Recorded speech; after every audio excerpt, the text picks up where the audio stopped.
Obrolan Budaya RRI Tanjung Pinang. Tonton yang Anda dengar.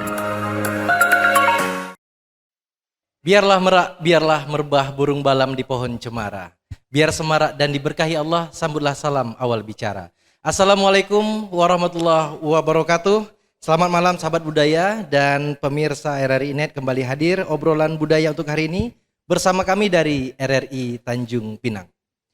Nah pemirsa dan sahabat budaya, berdasarkan data yang kami himpun pada tahun 2019, Indonesia ternyata menempati peringkat ke-62 dari 70 negara atau merupakan 10 negara terbawah yang memiliki tingkat literasi yang sangat rendah. Dan untuk itu pada malam hari ini kita akan mengangkat topik yang berjudul literasi berbasis sastra daerah. Dan untuk lebih jelasnya kita akan bersama narasumber dalam obrolan budaya hari ini. Bersama kita sudah ada 3 narasumber. Kita akan kenalan nih satu persatu. Kita mulai dari sebelah kiri saya ada Bung Prio Joko Purnomo SS. Gimana Bung? Sehat kabarnya? Alhamdulillah. Assalamualaikum Datuk. Waalaikumsalam warahmatullahi wabarakatuh. Dan ada Bung Tito Juli SS. Selamat malam Bung. Selamat malam Bang. Selamat malam. Beliau Beliau 2 narasumber ini dari Kantor Bahasa Kepulauan Riau. Bukan begitu Bung ya?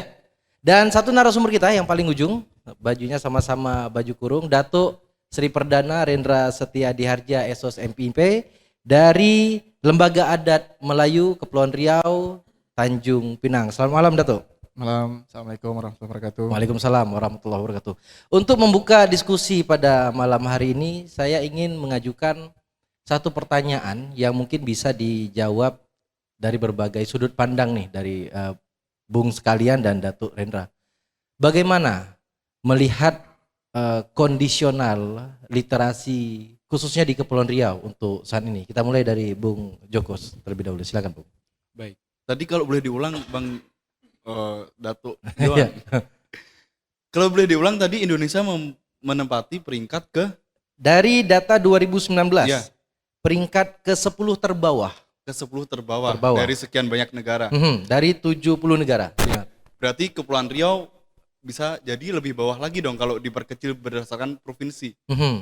Tetapi bagi saya literasi Kepulauan Riau pada dasarnya masyarakat Kepulauan Riau itu adalah masyarakat yang literat Bang Iwan. Jadi saya kurang setuju dengan survei yang mengatakan bahwa literasi di Indonesia itu rendah. Kenapa demikian? Mungkin bisa dijelaskan nanti Bang Iwan. Oke, ini pendapat dari Bung Joko ya. Ya. Kita lihat dari pandangan dari Bung Tito. Silakan Bung Tito. Terima kasih Bang Iwan. Kalau saya hampir sama juga dengan Bung Joko, mungkin harus diperinci kenapa kita bisa menempati peringkat tersebut, dan mungkin kalau berdasarkan fakta di lapangan kita bisa lebih percaya bahwa kita lebih baik daripada itu. Oke, ini sepertinya jawaban pembelaan nih. Bagaimana menurut Datuk Rendra? Karena melihat ini kan bukan kata saya. Nah, ini kan kata data. Artinya kan sudah melewati proses yang lumayan panjang. Nah, bagaimana dari pandangan Datuk Rendra selaku utusan dari Lembaga Adat Melayu Kepulauan Riau Tanjung Pinang melihat atau menyaksikan kondisi literasi yang ada di Kepulauan Riau? Untuk saat ini ya? Untuk saat ini. Ya, kalau saya melihat secara umum, jadi kalau tadi bapak-bapak berdua ini mungkin bicara agak sedikit membantah berkaitan hal itu. Ya, saya pertama mungkin saya sepakat melihat dari variabel apa ya literasi itu. Tapi kalau secara umum dari kacamata literasi daerah atau bicara literasi sastra daerah, memang agak sedikit mengkhawatirkan. Nah, nanti kita cerita apa bukti-buktinya. Oke. Nah, agak sedikit mengkhawatirkan. Kalau urutan mungkin yang bisa menjadi pertanyaan, tetapi kalau dari sisi kondisi ya agak sedikit mengkhawatirkan dibanding Kepulauan Riau pada zaman dahulunya. Maka nanti bisa kita jelaskan sebenarnya seperti apa sih sebenarnya literasi di Kepulauan Riau itu, variabel apa yang dipandang rendah, variabel apa yang dipandang masih ada. Nah itu yang mungkin menjadi perlu kita bahas lebih lanjut. Oke, baik. Kalau begitu Datuk Rendra, ya seberapa penting nih sebelum kita kembali ke tanggapan dari Kantor Bahasa tentunya. Seberapa penting kebermanfaatan dari literasi? Kita belum masuk ke literasi daerah, tapi literasi secara umum. Ya, literasi itu bagi sebagai seorang manusia itu sangat penting sekali karena begini, perintah agama saja Itu yang pertama adalah membaca. Ikro. Ikro. Benar. Berarti kan sangat literatif sekali. Mhm. Meskipun masih banyak orang bertanya literasi itu apakah hanya membaca sih Pak, kan gitu. Mhm. Tapi poin pertama adalah pasti membaca, selain menulis dan lain sebagainya, atribut-atribut literasi lainnya. Nah, kalau kita bicara tentang apa pentingnya literasi bagi kita semua, ya sangat penting. Karena itulah penjaga untuk pengetahuan kita sebagai seorang manusia. Kita belum bicara sastra ya, tapi kita bicara seutuhnya apa pentingnya literasi bagi hidup kita. Sangat penting, karena perintah agama saja sudah baca. Artinya literasi itu sangat penting. Nah, cuma sekarang yang jadi pertanyaan adalah esensinya kan itu. Esensinya dalam kehidupan kita untuk apa? Nah, itulah yang baru kita bisa pecah-pecahkan. Apakah nanti kita akan mendalami literasi yang lain-lain yang pada umumnya atau literasi sastra atau sebagainya. Esensi dari literasi itu yang mesti dijawab, dan mungkin data-data yang selama ini menunjukkan kita literasinya terbawa dan sebagainya dari sisi esensinya. Tapi kalau dari sisi ditanya filosofis literasi, manusia sepakat bahwa dalam hidup kita perlu satu hal yang kita baca sebagai pengetahuan kita. Dan itu namanya literasi. Nah, itu bagi saya melihatnya itulah literasi. Baik. Baik Dato' Rendra, kita kembali ke dua narasumber dari kantor bahasa. Bung Tito ini kan analis kata dan istilah. Dan Bung Joko adalah pengkaji bahasa dan sastra. Pertanyaan sederhananya, apakah literasi itu hanya yang berhubungan dengan menulis dan membaca saja? Atau lebih tepatnya saya sederhanakan, sebenarnya literasi itu apa? Silakan Bung Tito. Atau Bung Joko, silakan bebas. Kalau menurut saya literasi kalau dalam arti sempit kan dia diartikan sebagai baca tulis gitu, minat baca tulis, kemampuan baca tulis gitu. Tetapi lebih dari itu, saya memandang literasi itu adalah bagaimana seseorang mampu menangkap sebuah wawasan atau pengetahuan tertentu.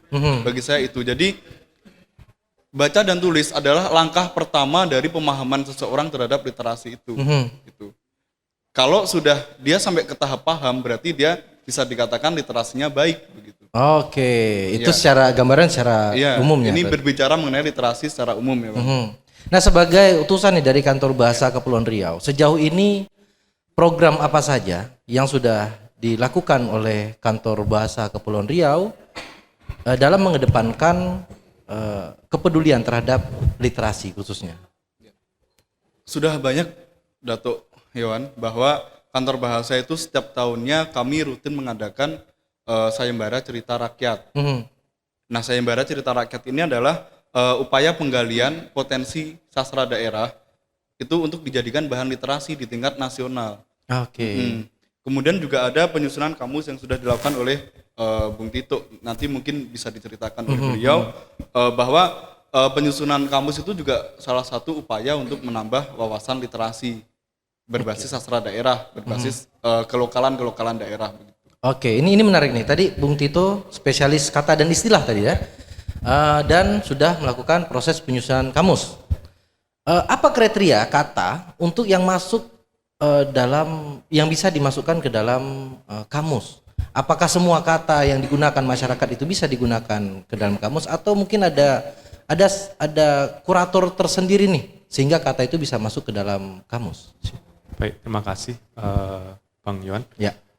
Jadi untuk alhamdulillah pada tahun lalu kantor bahasa Kepulauan Riau sudah menerbitkan kamus bahasa Melayu Kepulauan Riau Indonesia, sebuah kamus dwi bahasa untuk mengenai kriteria kosakata yang kami jadikan entry di dalam kamus tersebut. Kurang lebih kosakata yang karena di Kepri ini basisnya Melayu dan memang di sini sangat kental, itulah yang kami ambil. Tetapi itu kami segmen-segmen kan ke dalam tema-tema tertentu, misalkan kemaritiman, kebudayaan. Nanti di kebudayaan bisa kami pecah lagi, misalkan di pernikahan, di bidang pengembangan anak seperti apa. Kemudian juga untuk tahun ini kami memperkaya juga kosakata dalam bahasa Melayu itu basisnya adalah penyakit-penyakit dalam istilah lokal, pengobatan seperti itu. Tujuannya apa?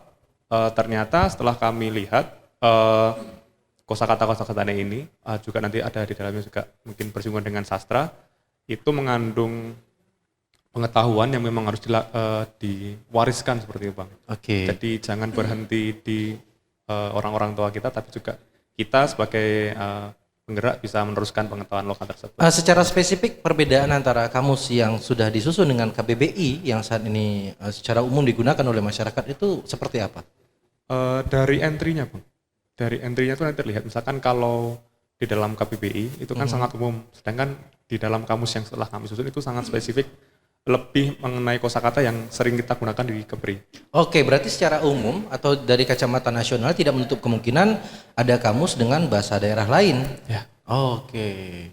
Outputnya apa ini? Tujuan dari mengumpulkan kata-kata ke dalam kamus itu apa? Ya, selain yang sudah saya bilang tadi untuk mewariskan pengetahuan lokal yang sudah ada, itu juga untuk semacam dalam tanda kutip promosi bahwa Kepulauan Riau itu punya khasanah pengetahuan yang sangat luas, karena produk-produk yang biasa kami hasilkan tuh kami juga distribusikan ke seluruh Indonesia, seperti itu melalui perpus yang ada di kabupaten atau kota, melalui perpusnas juga secara online kami kirimkan, kemudian di seluruh Indonesia kan ada balai dan kantor, itu juga kami kirimkan ke sana. Oke, baik, terima kasih Bung Tito.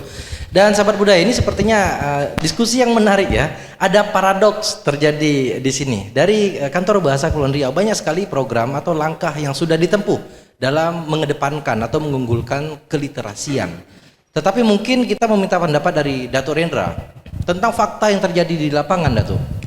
Dari sekian banyak yang sudah dilakukan program-program dari Kantor Bahasa Kepulauan Riau, tapi ternyata fakta di lapangan penggunaan kata dan kalimat di spanduk misalnya, atau mungkin penggunaan bahasa tutur yang justru merasa merasa memiliki wibawa ketika menyerap diksi-diksi yang bukan dari lokalitas, dan berbanding terbalik yang sudah dilakukan oleh Kantor Bahasa yang begitu semangatnya mengumpulkan kata menjadi kamus. Ini apa sebenarnya yang terjadi, Datuk? Silakan. Baik, saya coba titik balik ke bagaimana literasi secara umum atau secara yang pernah terjadi di Kepulauan Riau. Ya. Sejak 1800 lebih kurang, dekade abad ke-17 ya. Kalau salah nanti tolong abad-abad ini. Dia sekitar 1800 literasi di Kepulauan Riau ini sangat tinggi sekali. Dimulai dari kebiasaan tradisi membaca. Ya. Jadi setelah Raja Ahmad Ibni Raja Haji Fisabilillah pulang dari Mekah, beliau banyak dipengaruhi oleh pola-pola kepenulisan di Persia, Arab dan sebagainya. Dan buku-buku itu dibawa pulang ke daerah Kepulauan Riau atau pada saat itu masih bernama Kesultanan Riau Lingga Johor Pahang. Dan buku-buku itu menjadi konsumsi masyarakat dan kemudian disampaikan. Dan sejak saat itu dimulai dari beliau sampai ke anaknya, dunia literasi itu semakin take off ya. Semakin menanjak, semakin take off. Mulai dunia kepenulisan itu gencar sekali. Jadi mulai dari dunia membawa buku-buku, diajarkan kepada sanak keluarga dan masyarakat, kemudian masyarakat terpengaruh dan kemudian ditulis oleh sanak keluarga, ya kita sebut saja Raja Ali Haji dan keturunan-keturunannya selanjutnya.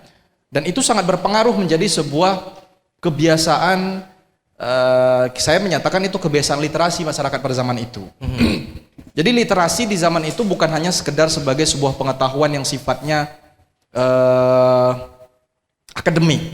Jadi dianggap sebagai sebuah kebiasaan yang menyatu dengan masyarakat, pengetahuan yang habit bagi masyarakat, sehingga mereka menulis, mereka membaca dan sebagainya. Nah, kebiasaan itu mempengaruhi masyarakat sehingga pada zaman itu Raja Ali Haji menulis kitab pengetahuan bahasa, Tufat Al-Nafis, Gurindam 12, dan kemudian diterbitkan dimanapun di media-media yang milik Hindia Belanda dan sebagainya, dan itu menjadi satu pengetahuan besar bagi masyarakat. Nah, kenapa pada zaman itu literasinya sangat kuat? Karena dia menjadi kebiasaan. Dan besaran atau kalau kita pakai ukuran, kebiasaan literasi pada zaman itu sangat tinggi sekali, sehingga kebiasaan literasi mempengaruhi masyarakat. Jadi masyarakatnya mempengaruhi masyarakat. Nah, ini menarik ya, Dato' Rendra. Karena begini, ketika kita bicara masa lampau, keagungan itu ternyata kan tidak hanya dimiliki oleh masyarakat melalui Kepulauan Riau. Seperti di Mesir saja, sebetapa hebatnya mereka membangun piramida. Atau di Jawa Candi Borobudur. Tetapi kan kita memandang di kenyataan di era kekinian ini ada apa yang terjadi sehingga sepertinya cerita masa lampau tuh dongeng yang begitu nyata. Nah, itu yang saya akan sampaikan, saya akan sambung begini. Saya agak lebih panas nih biar. Nah, jadi begini, zaman dahulu itu menjadi kebiasaan dan kebiasaan itu mempengaruhi masyarakat sehingga masyarakat kuat ya menerima literasi itu. Ya. Sementara hari ini saya sangat apresiasi yang dilakukan oleh bapak-bapak sekalian dari kantor bahasa dan kita juga menjadi bagian di situ. Tapi persoalannya adalah kenapa di masyarakat itu belum terinternalisasi kalau kita pakai istilah. Kalau ditanya apakah sudah ada tindakan, sudah ada kan? Sudah ada kamus, sudah ada TBM, sudah ada pencetakan, termasuk pemerintah daerah sebenarnya, lewat kabupaten kota. Mereka kalau ditanya apakah Bapak pernah mencetak Gurinam 12 lagi, apakah pernah mencetak buku-buku? Pernah. Tetapi persoalannya daya tumbuknya lemah, Pak. Daya tumbuknya. Daya tumbuk. Influence-nya. Jadi baik. pada zaman dulu, kalau kita berkaca pada daya literasi zaman dulu, daya tumbuknya kuat, influence-nya kuat kepada masyarakat. Nah, hari ini literasi kita dilaksanakan, tetapi daya influence-nya lemah. Sehingga tadi misalnya kalau Bapak tanyakan penggunaan bahasa tutur, penggunaan bahasa dalam lingkungan dinas saja, mohon maaf, padahal kantor bahasa selalu ada tuh, mulai dari bahasa tutur, dinas, surat dinas dan sebagainya selalu ada. Bahkan penamaan jalan dan sebagainya, penggunaan di ruang publik semuanya sudah ada. Tapi kenapa kok masih jadi masalah, kan gitu pertanyaannya. Influence-nya lemah, karena apa?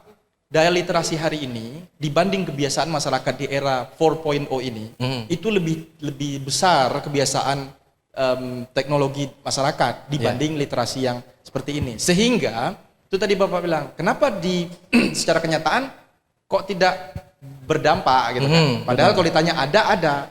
Kita makan tapi nggak kenyang gitu. Benar. Gitu. Dilakukan oleh pemerintah, dilakukan oleh institusi-institusi kebahasaan dan keliterasian, tapi masyarakat kok gitu-gitu aja. Nah, yang itu saya bilang daya tumbuknya yang lemah. Baik Dato' Rendra. Ini versi Dato' Rendra daya tumbuknya lemah. Tentu ada juga tanggapan atau versi lain dari kantor bahasa Kepulauan Riau. Tapi sebelum itu, sahabat budaya dan pemirsa RRI Net, kita akan melanjutkan diskusi yang menarik ini sebelum kita masuk ke spesifik tentang literasi berbasis sastra daerah. Kelat-kelat si pisang mentah dibuat keripik di hari raya, istirahat sudah, iklan pun sudah, kita kembali ke obrolan budaya. Pemirsa RRI Net dimanapun Anda berada, kita melanjutkan diskusi tentang literasi tadi. Dari Dato' Rendra Setiharja sudah mengatakan bahwa kenapa kondisi literasi di Kepulauan Riau khususnya lemah, karena daya tumbuk atau daya influence yang lemah. Bagaimana pula tanggapan dari kantor bahasa Kepulauan Riau yang sepertinya sudah berleguh-legah itu sudah berjuang mati-matian ya untuk mengedepankan pentingnya keliterasian. Bagaimana pendapat dari Bung Joko tentunya? Iya, tadi kan Dato' Rendra sudah menyampaikan Bang ya, bahwa daya tumbuk literasinya lemah jika dibandingkan dengan era-era masa itu abad 18, 19, 20. Karena menurut saya ini adalah adanya perubahan zaman, Bang. Jadi di era sekarang ini bahasa dan sastra ini sifatnya hanya sebagai pemanis, pelengkap dalam kebutuhan sehari-hari gitu. Beda dengan masa itu. Karena di zaman sekarang ini pemerintah, khususnya pemerintah pusat, sebenarnya fokus utamanya kan lebih ke pembangunan ekonomi, teknologi dan lain-lain. Misalkan sekarang ekonomi saja masih jadi masalah. Minyak goreng masih mahal, kebutuhan pokok belum terpenuhi gitu. Tapi bisa jadi, mohon maaf, tapi bisa jadi perubahan zaman selalu dijadikan kambing hitam untuk ketidakmampuan upaya dari pemerintah misalnya. Bisa jadi seperti itu kan? Nah, di tengah-tengah banyaknya masalah-masalah itu, Bang, kami di kantor bahasa dengan keterbatasan anggaran, keterbatasan tangan, itu kami berjuang mati-matian untuk tetap menghidupkan bahasa dan sastra itu. Nah, sejauh ini impact dari perjuangan itu apa saja yang sudah terjadi di Kepulauan Riau? Impact-nya kami pertama masalah mengenai tadi penamaan jalan, spanduk. Kami melakukan pendampingan. Jadi ada tim khusus yang dibentuk itu untuk melakukan pendampingan. Salah satunya misalkan di Kepulauan Riau banyaknya resort, itu kan masih menggunakan bahasa Inggris ya.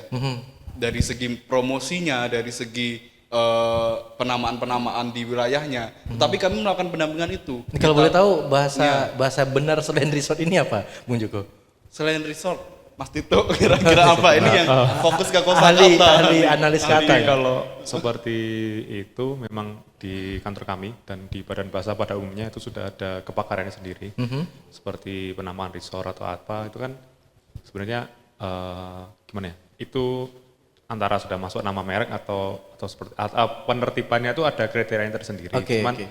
misalkan seperti resource, seperti kosakata asing itu beberapa sudah kami serap Bang di dalam bahasa Indonesia. Oh, berarti sudah boleh dipakai begitu? Akhirnya dipadankan. Makanya itu Bang, jadi kami juga sekalian promosi di dalam Kamus Besar Bahasa Indonesia itu sangat beragam. Di dalam Kamus KBBI itu silahkan dicek nanti di webnya kbbi. Pelaman kbbi.go.id itu sangat beragam, bisa nanti diubek-ubek di situ. Artinya untuk memasukkan kata ke dalam kamus, tingkat kepopuleran penggunaan kata itu ya berarti menjadi tolok ukur. Itu menjadi salah satu aspek yang bisa mendukung suatu kata itu bisa dimasukkan ke dalam KBBI. Nah, ini menarik, Bung Tito. Seperti yang marak di nasional saat ini, ada satu kata yang menarik nih, slebeo. Iya, ini mungkin sahabat budaya tentunya paham ini. Tidak menutup kemungkinan kata slebeo itu juga di kemudian hari akan masuk ke dalam kamus bahasa Indonesia, begitu? Itu kalau menurut saya agak sulit karena penggunaannya kan hanya untuk di komunitas tertentu. Sedangkan itu sangat syaratnya kan ada beberapa Bang. Artinya komunitas-komunitas slebeo harus berjuang lebih lagi nih untuk memasukkan kata. Mungkin bisa kita gunakan tapi di dalam ragam tertentu dan dalam situasi tertentu. Oke, baik, kita kembali ke Bung Joko lagi. Atas dasar itu Bung Joko, apakah itu menjadi salah satu tolok ukur penyebab keliterasian di Kepulauan Riau ini seperti ada ketimpangan kepopularitas? Satu sisi menggalakkan, tapi satu sisi seperti tidak ada berdampak apapun untuk di masyarakat secara umum. Kita belum bicara mungkin secara instansi pemerintah ada pendampingan dan lain sebagainya, tapi kenyataan di masyarakat umum tentunya masih belum begitu berdampak kan? Iya, karena masyarakat sendiri itu tadi Bang Yohan, masyarakat masih berjuang untuk memenuhi kebutuhan hidupnya itu loh Bang Yohan. Jadi dibanding pada masa-masa itu gitu kan, sumber daya masih melimpah gitu. Jadi dan ada beberapa faktor yang mendukung literasinya itu kuat pada masa itu. Pertama, peran pemerintah kolonial ketika itu. Kemudian yang kedua adalah peran dari penguasa setempat, dari pihak kerajaan misalnya. Kemudian yang ketiga, adanya komunitas yang bergerak aktif Di masa itu. di masa itu. Yang pertama tadi peran pemerintah kolonial. Pengaruhnya kuat sekali Bang Yohan. Di sini banyak sekali residen, kemudian orang-orang Eropa itu gencar gitu mereka untuk menumbuhkan daya tulis, minat tulis di masyarakat. Jadi mereka membayar orang-orang di daerah-daerah tertentu, salah satunya Kepulauan Riau, itu untuk mereka menulis manuskrip. Tujuannya apa? Tujuannya mereka ingin menyelidiki nih, kira-kira pola pikir dari masyarakat setempat itu seperti apa. Dilihat dari literasinya. Dilihat dari literasi itu, yang tercermin di dalamnya gitu kan. Oke, ini semakin menarik nih Bung Joko. Kita sedikit kembali ke Datuk Rendra Setedi Harja. Datuk, kita kembali ke topik pembahasan kita, literasi berbasis sastra daerah. Dari kacamata Datuk, apa pentingnya literasi berbasis sastra daerah dalam kebermanfaatannya di era sekarang ini? Dari kacamata saya ya. Baik, ya sastra daerah kalau kita bilangnya sastra Melayu klasik di sini ya. Jadi sastra itu adalah satu satu pengetahuan yang menarik yang ada di masyarakat. Dengan sastra lah masyarakat lebih bijak sebenarnya. Jadi bukan berarti apakah dalam kehidupan masyarakat hanya sastra, tidak. Tapi sastra menjadi bagian kehidupan, menjadi bagian, kalau dalam ilmu logika itu kan ada etika, estetika, dan satu lagi daya intelektual, pemikiran, etika, dan estetika. Nah, sastra itu bagian dari estetika kehidupan manusia. Jadi sebagai sebuah peradaban bangsa Melayu, kalau kita berkaca pada sejarah kesusastraan Kepulauan Riau sangat tinggi sekali. Artinya apa? Masyarakat di zaman itu punya nilai-nilai luhur dalam jiwanya. Jadi ketika masyarakat Melayu memiliki banyak karya-karya sastra, ya tidak hanya Melayu sebenarnya, di Nusantara semuanya memiliki karya sastra, itu membuktikan bahwa Nusantara sendiri pada umumnya dan bahkan Kepulauan Riau pada khususnya, itu nilai luhur pada diri kebudayaan mereka itu sangat tinggi sekali. Jika demikian, Datuk Rendra, apa korelasinya terhadap kemajuan zaman seperti era sekarang ini? Nah, menarik sebenarnya pertanyaan Bang Yohan. Ketika sebuah bangsa yang besar menghargai budaya, atau begini, bahasa menunjukkan bangsa. Nah, bahasa itu kan bagian dari kesusastraan. Jadi kalau pada zaman dahulu sastra daerah itu sangat berkembang, artinya masyarakat masih memelihara nilai-nilai luhur itu dalam bentuk jadi begini, mereka mentransformasi nilai-nilai kehidupan masyarakat kita Itu dalam bentuk kesusastraan, misalnya dari bentuk mantra, pantun, syair, talibun, hikayat dan sebagainya. Jadi bukan hanya sekedar sastra itu. Jadi bukan hanya sekedar orang buat pantun, orang buat syair, orang buat hikayat, tapi disitulah mereka meletakkan nilai-nilai dalam kehidupan mereka. Nah, kalau kita korelasikan ke zaman hari ini, kenapa kesusastraan masih sangat baik hari ini? Tetapi kesusastraan kita kan sudah bercampur dengan kesusastraan modern yang lebih bebas. Ya, kita tak bisa juga menyalahkan kesusastraan modern karena pola pemikiran dunia hari ini sejak ada zaman berkembangnya demokrasi, berkembangnya libertarianism dan sebagainya, itu juga mempengaruhi pemikiran-pemikiran. Nah, pemikiran-pemikiran itu juga yang kemudian juga mempengaruhi kesusastraan. Kalau dulu kesusastraannya lebih kepada nilai-nilai luhur, hari ini tetap ada, tetapi ya sesuai dengan nilai-nilai yang berkembang di masyarakat. Oke. Nah, Ini menarik Datuk. Kita kembali lagi nih dari Kantor Bahasa Kepulauan Riau.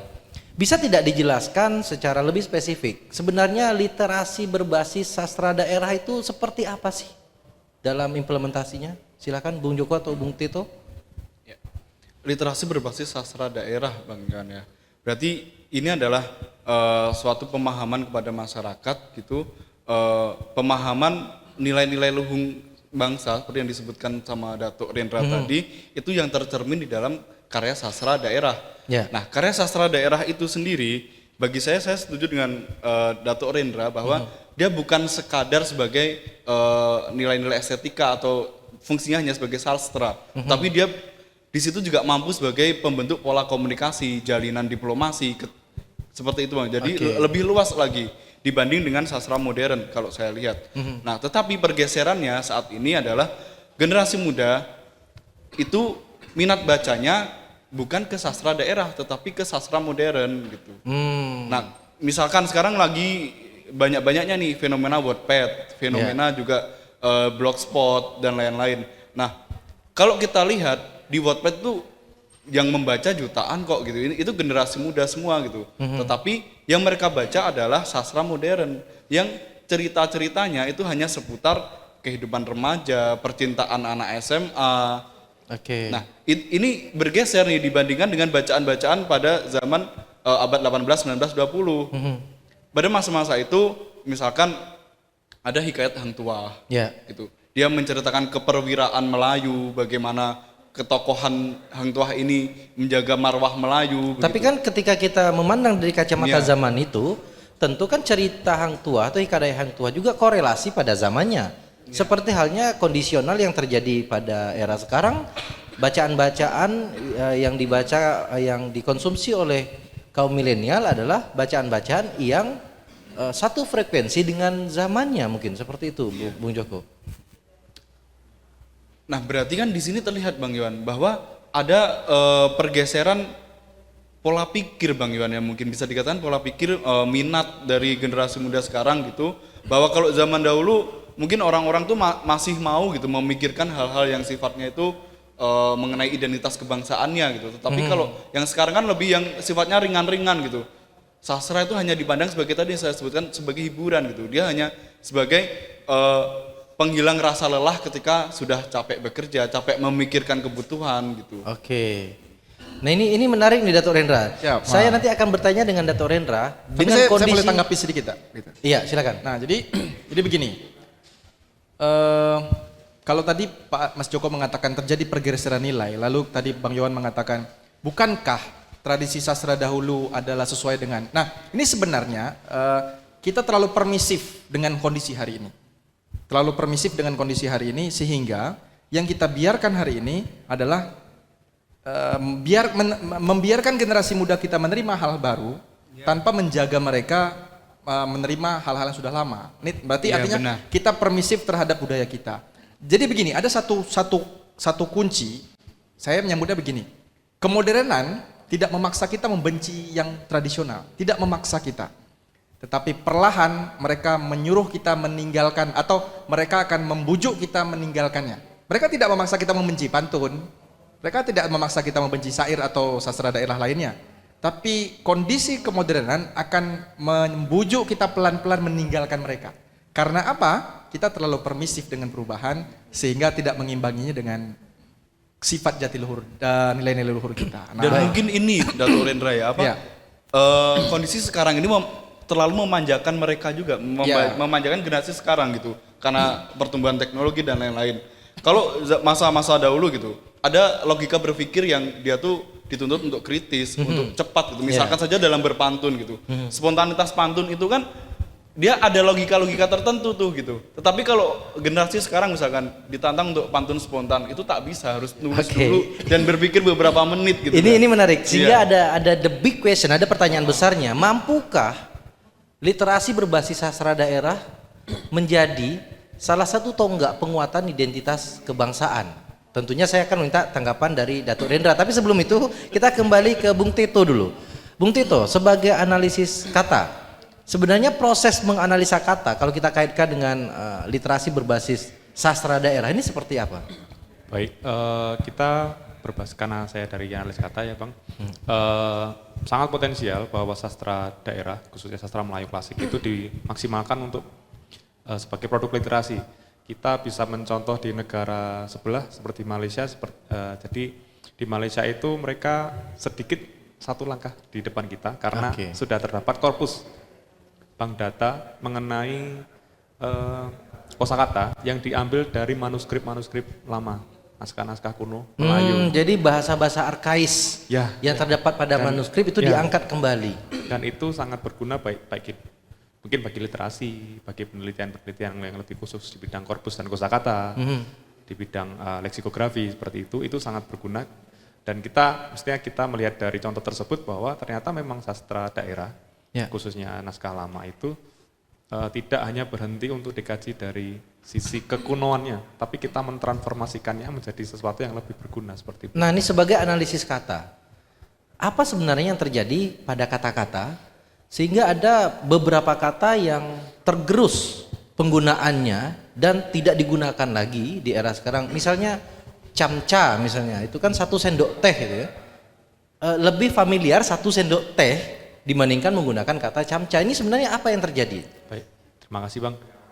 Saya sedikit menyinggung tadi pendapat dari Mas Joko mengenai pergeseran itu. Memang sepertinya ada pola karena arus zaman yang dinamis. Terus terjadi generalisasi Bang. Itu mungkin salah satu pola generalisasi ya. Kita yang sekian banyak itu kosakata itu kemudian tersimpelkan menjadi dalam satu bentuk aja. Kita punya camca, kita punya sudu, sedangkan gelas macam-macam, kita punya cupak, punya gantang segala macam. Tapi satuan itu tergerus karena memang pola zamannya menyeret kita untuk seperti itu. Tapi saya yakin itu masih di balik itu semua. Artinya kita zaman lagi nih yang dikambing hitamkan ya. di balik semua itu sebenarnya kita masih menyadari bahwa kita tuh masih punya yang sudah lampau-lampau Oke, itu kita masih dan kurang. itu digali dari literasi berbasis sastra daerah tadi. Oke, baik, Bung Tito. Kita kembali ke Dato' Rendra Septidiharja. Siap. Terkait pertanyaan tadi, Ya. apakah dengan kondisi tadi, sebegitu mirisnya ditambah lagi kondisi Ya. mirisnya nasib kata-kata yang kembali lagi ada perubahan zaman yang menjadikan dia tergerus dan dia ditinggalkan. Mampu apa tidak literasi berbasis sastra daerah itu menjadi salah satu tonggak pondasi penguatan kebangsaan, Bung Dato' Rendra? Jawabannya wajib mampu. Apapun yang terjadi. Apapun yang terjadi. Jadi kalau begini, saya agak sedikit berbeda. Jadi kita tidak bisa salahkan perkembangan zaman. Karena saya ini berkeseharian di dalam literasi sastra daerah, saya mungkin berpendapat begini. Kalaulah kita harus permisif dengan perubahan zaman, maka saya tidak akan laku lagi. Ya kan gitu. Kita tidak akan laku lagi, orang-orang yang selalu berkecimpung di sastra daerah. Tapi begini, bukan berarti sesuatu, kita gini, contoh dulu, saya kasih ilustrasi sedikit. Jepang, negara Jepang itu kenapa bisa maju? Bahkan kalau bicara modernisasi, mereka sudah punya robot. Ilmu pengetahuan mereka sangat hebat sekali. Tapi mereka tidak pernah meninggalkan kebudayaan samurai mereka. Tidak pernah meninggalkan kebudayaan zaman Edo mereka. Kimono mereka. Benar. Artinya apa? Bukan atas nama kemodernan, yang sesuatu yang tradisional itu akan kita tinggalkan. Itu yang salah sebenarnya dalam pola pikir. Apalagi kita sebagai bangsa Indonesia yang kaya akan budaya. Harusnya budaya itu harus tetap hidup dan menjadi satu identitas kebangsaan kapan dan sampai kapanpun. Caranya yang kita pikirkan. Oke, Nah, tahan dulu Dato' itu Rendra. Kita akan memikirkan dan mendiskusikan tentang cara ya. Cara bagaimana menguatkan kembali literasi berbasis sastra daerah dan langkah-langkah apa saja yang seharusnya dilakukan oleh generasi era milenial khususnya di era zaman sekarang untuk mempertahankan atau menguatkan kembali literasi berbasis sastra daerah. Namun sebelum itu, sahabat budaya dan tentunya pemirsa RRI Net, kita akan meneruskan obrolan budaya ini sesaat lagi setelah yang satu ini. RRI Net Radio Visual. RRI Net, tonton yang Anda dengar. Di Pro 1, Pro 2, Pro 3, Pro 4, VOI.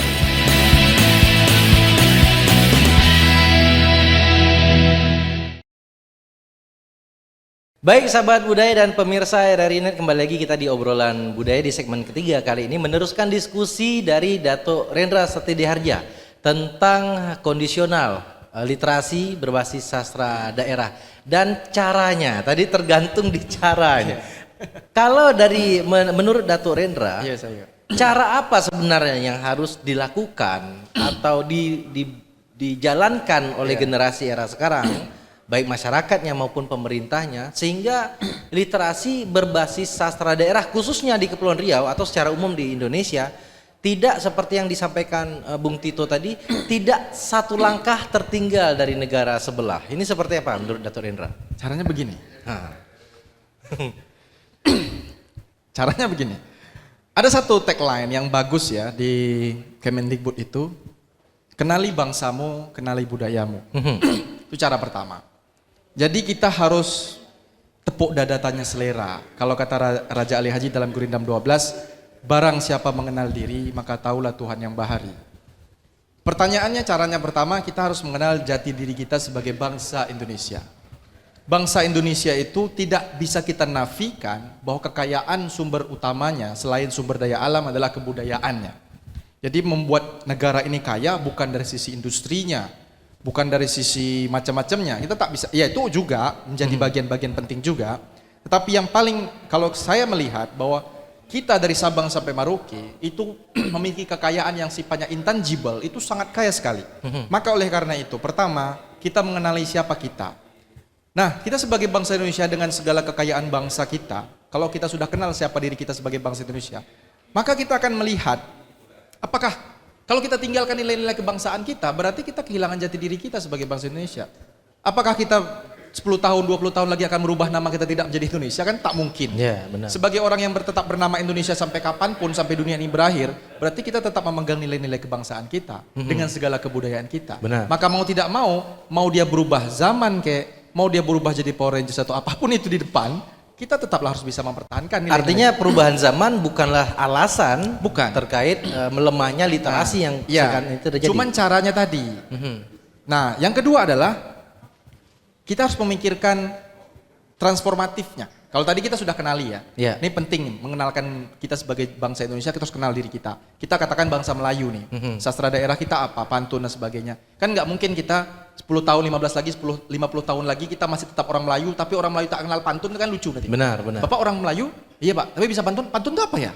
Kan nggak mungkin. Iya. Bapak kenal Gurindam 12, apa ya itu ya? Oh itu Melayu dulu, kan nggak mungkin. Benar. Kita tetap masih sama orang Melayu yang tetap harus ngerti pantun. Nah, artinya apa? Pertanyaannya, pantun yang zaman dahulu dengan zaman kita nanti 50 tahun akan datang, itu yang harus dibawa dengan cara yang berbeda. Kalau zaman dahulu mungkin dia hidup di tengah masyarakat, di kedai kopi, di perbincangan perbualan. Tetapi zaman ini kan tidak bisa juga. Satu, orang sudah pakai gadget, gawai, nanti bapak-bapak ini marah, gawai. Orang sudah pakai gawai. Pola komunikasi masyarakat hari ini tidak lagi sifatnya verbal. Tapi kita tetap bisa mempertahankan sastra daerah kita sambil contoh pantun Ya. dalam komunikasi kita. Lewat apa? Teks misalnya. Berarti kan dia ngikut zaman. Bukan berarti nggak bisa lagi lah berpantun. Hari ini aku nggak ngopi lagi. Kan nggak mungkin. Ya. Kita masih tetap bisa berpantun tapi mentransformasikannya dalam ke dunia modern. Tekstual cara komunikasi kita hari ini. Kita bisa berpantun kan. Katakan lagi, berkembang lagi. Hari ini kan udah semuanya sudah video-video. Ya. Nah, pertanyaannya paling menarik, apakah pantun nggak bisa masuk ke video kan bisa. Nah, kayak Bang Iwan tadi mulai kan pantun. Ya. Apakah pantun itu baru lahir hari ini? Kan tidak. Itu kan 20 tahun atau 100 tahun yang dulu. Benar. Tapi dia masih ada di tahun 2022. Berarti tinggal merubah kemasannya Nah, saja. kemasannya. Artinya apa? Kita mentransformasi kemasannya. Nah, itu yang saya bilang, selama kita mengenali bangsa, kita menjaga dia, kenali bangsamu, kenali budayamu, maka kita akan mudah mentransformasinya. Jadi kalau kita balik ke tema literasi sastra daerah, Ya. sastra daerah itu tidak boleh kita tinggalkan. Bukan begini, jangan sampai 50-100 tahun depan lagi itu hanya menjadi sebuah catatan sejarah. Dulu pernah ada pantun. Dulu sama lah kayak kita bilang dulu pernah ada piramid, hari ini nggak ada. Jangan sampai kayak gitu kan. Jadi dari dinosaurus jadinya. Jadi punah dia. Dulu ada pantun tapi sekarang nggak. Jangan sampai begitu. Baik. Atas nama perkembangan zaman. Tapi bagaimana pantun zaman dulu ada di bualan-bualan orang, tapi pantun hari ini ada mana? Di Instagram. misalnya. Oke, Pantun saya di paham, YouTube. mengerti. Nah, kemasannya yang kita ubah. Dan kalau tadi pertanyaan Pak Yohan, apakah bisa menjadi tetap nilai luhur bangsa kita, jati diri bangsa, tetap bisa. Nah. Asalkan kita membawa dia ke zaman hari ini kita hidup. Baik Datuk Rendra, ini saya sudah mulai menangkap nih. Versi Datuk Rendra adalah kemasannya. Berarti tidak untuk kemungkinan saya jadi teringat satu pantun. I have a pen, my pen is blue. I have a friend, my friend is you. Artinya kan pantun dari bahasa Melayu sudah tergradasi dia menjadi bahasa asing dan tetap menjaga keliterasian sastra berbasis daerah. Bung Tito, apa tantangan sebagai seorang analis kata? Tantangan yang saat ini dihadapi terkait ya kita katakanlah kemajuan zaman lagi yang disalahkan terkait majunya zaman dan menganalisis kata yang sudah bercampur-campur mana lokalitas, mana serapan asing dan lain-lain, tantangannya seperti apa? Baik, terima kasih Bang Yon. Jadi di Badan Bahasa sendiri ada jargon juga. Kalau tadi kenali budayamu, kenali bangsamu, kenali budayamu. Kami juga punya.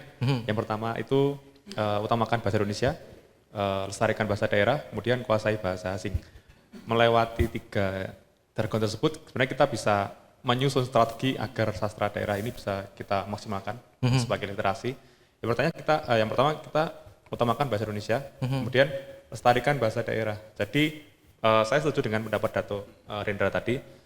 Kita harus membawa sastra daerah ini dalam tanda kutip untuk sebagai daya hidupnya itu disesuaikan dengan kondisi yang sekarang, agar tidak dipandang sebagai barang yang akan punah seperti itu. Benar. Kemudian saya pribadi juga percaya bahwa saya ini mengutip dari Frans Magdalena bahwa masyarakat kita tuh sebenarnya dalam tanda kutip maju kok, nggak kalah dengan masyarakat Barat, karena selain kita bisa melogika dan bisa menalar, kemudian bisa mengalami, keunggulan kita sebagai masyarakat Indonesia itu kita bisa merasakan, karena sastra itu selain menyentuh dari logika, kemudian bisa dinikmati atau dialami, itu menyentuh ke nilai rasa, Bang Yohan.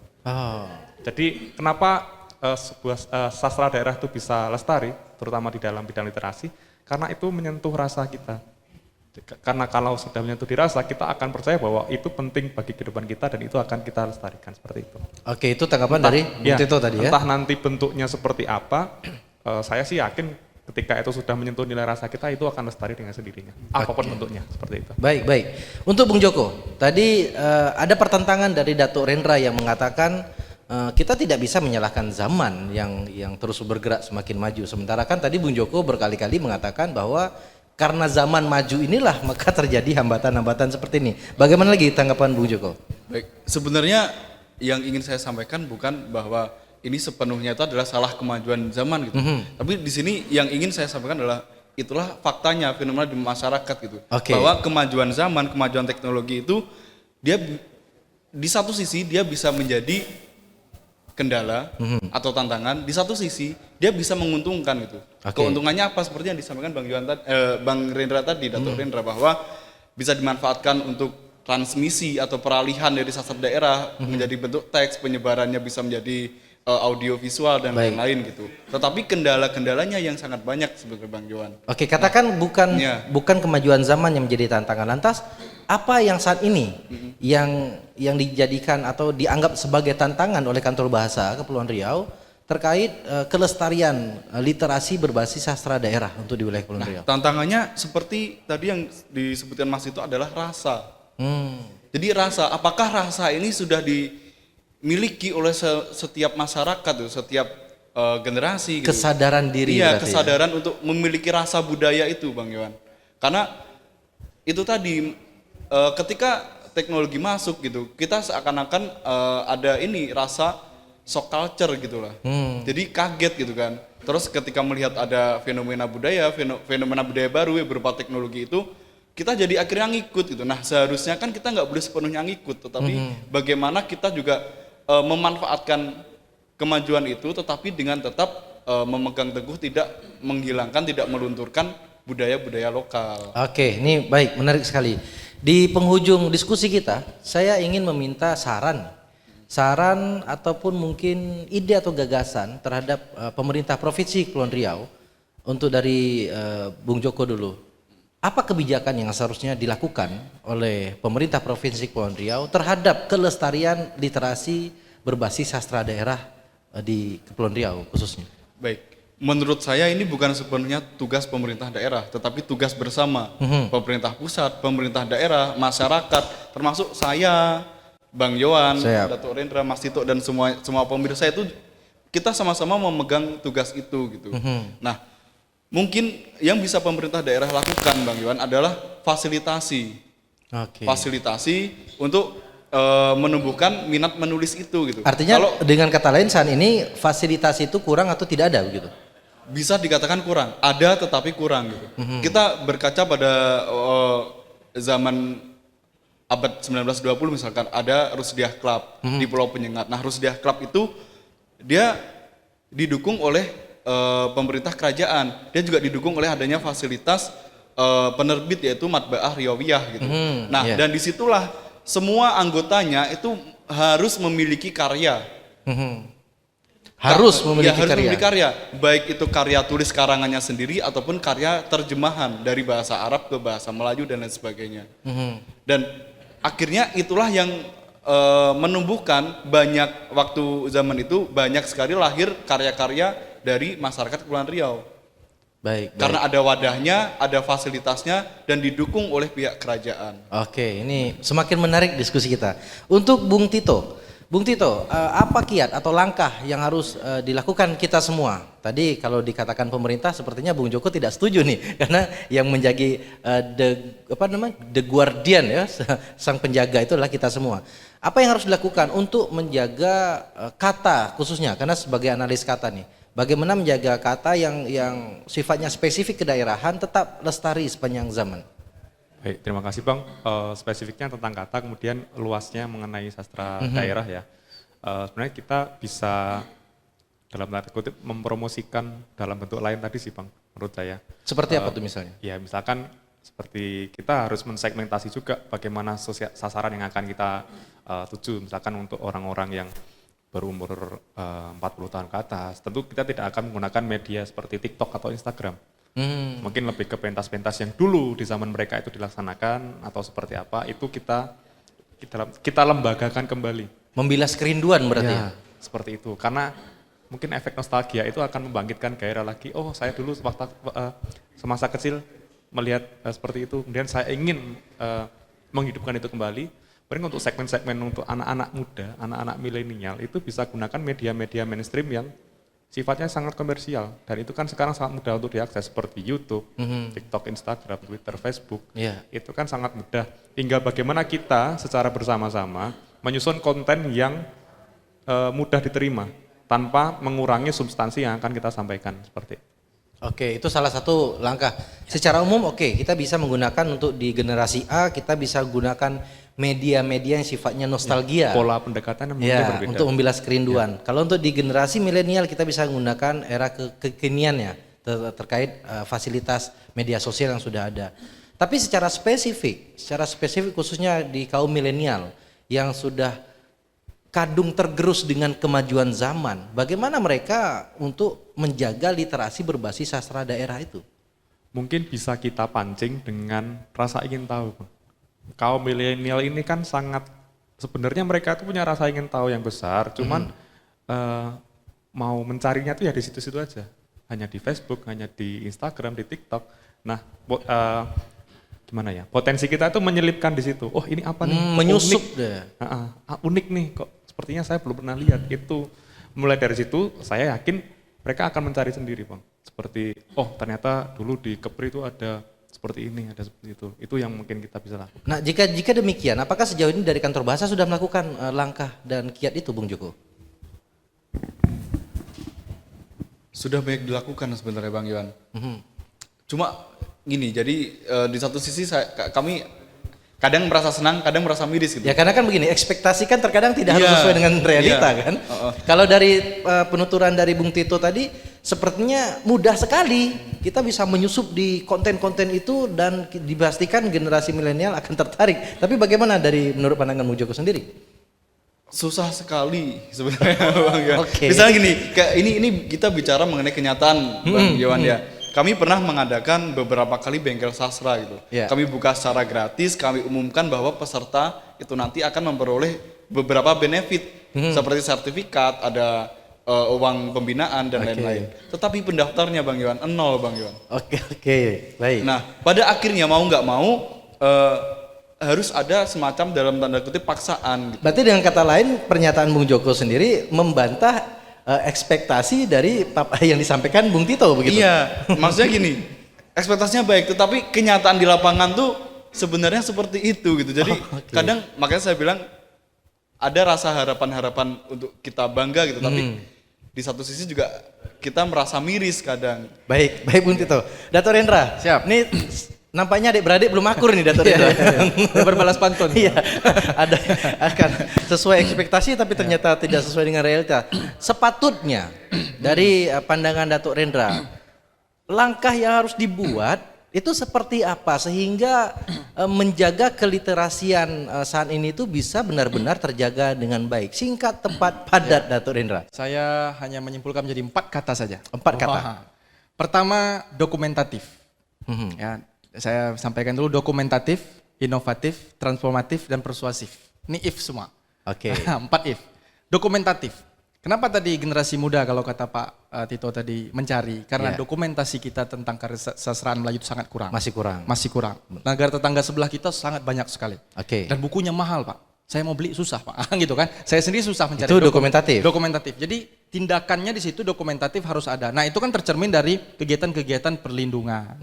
Pemeliharaan, Ya. penjagaan, pelestarian, kan di situ di kantor bahasa, di Direktorat Kebudayaan juga ada Dirjen Pelindungan dan sebagainya. If yang kedua, Nah, yang kedua adalah inovatif. inovatif. Nah, setelah dokumentasi ini terpelihara semuanya dan terjaga di satu daerah, maka harus kita inovasikan ke perkembangan zaman tadi.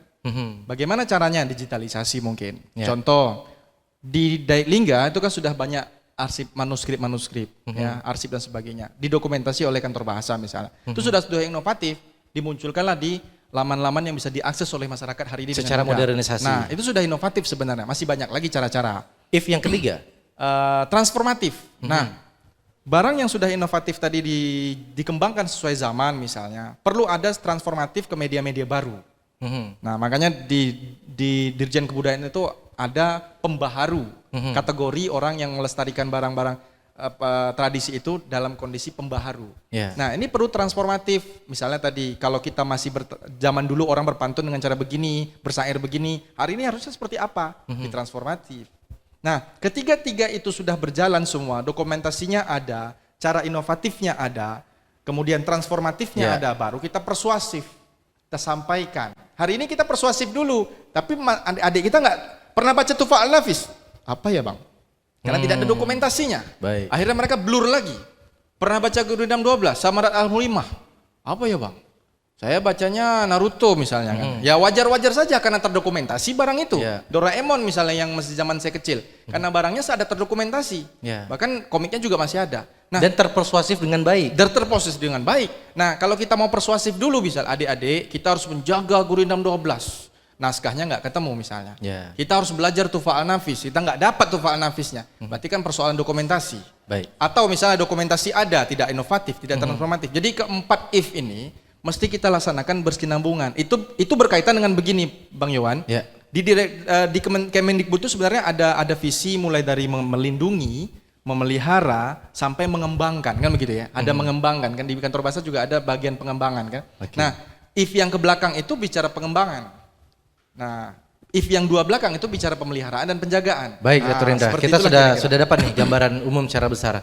Baik, sahabat budaya dan pemirsa RRI Net dimanapun Anda berada, dari diskusi obrolan budaya ini masih ada PR besar yang harus kita selesaikan terkait literasi berbasis sastra daerah.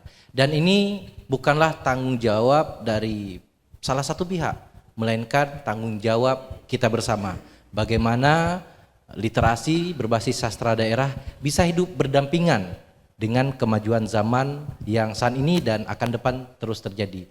Sebelum saya tutup, saya mengutip ada dua pepatah yang sangat terkenal. Yang pertama, yang kurik itu kundi, yang merah adalah saga, yang baik itu budi, yang indah adalah bahasa. Dan satu lagi dari Raja Ali Haji, penulis Gurindam 12, apa tanda indahnya bahasa? Bagaimana Datuk Rendra? Datuk Rendra lebih paham nih. Apa tanda sampai lupa juga sih. Bangsa Apa menunjukkan tanda orang berbangsa? Lihatlah Lihat kepada budi dan bahasa. Sebagaimana di awal saya saya buka dengan pantun, saya akan tutup dengan pantun. Pokok kayu daun melambai, jangan ditebang dengan gergaji. See you and bye-bye. Next time kita berjumpa lagi. Demikian obrolan budaya dari RRI Tanjung Pinang. Assalamualaikum warahmatullahi wabarakatuh. Obrolan budaya RRI Tanjung Pinang. Tonton yang Anda dengar.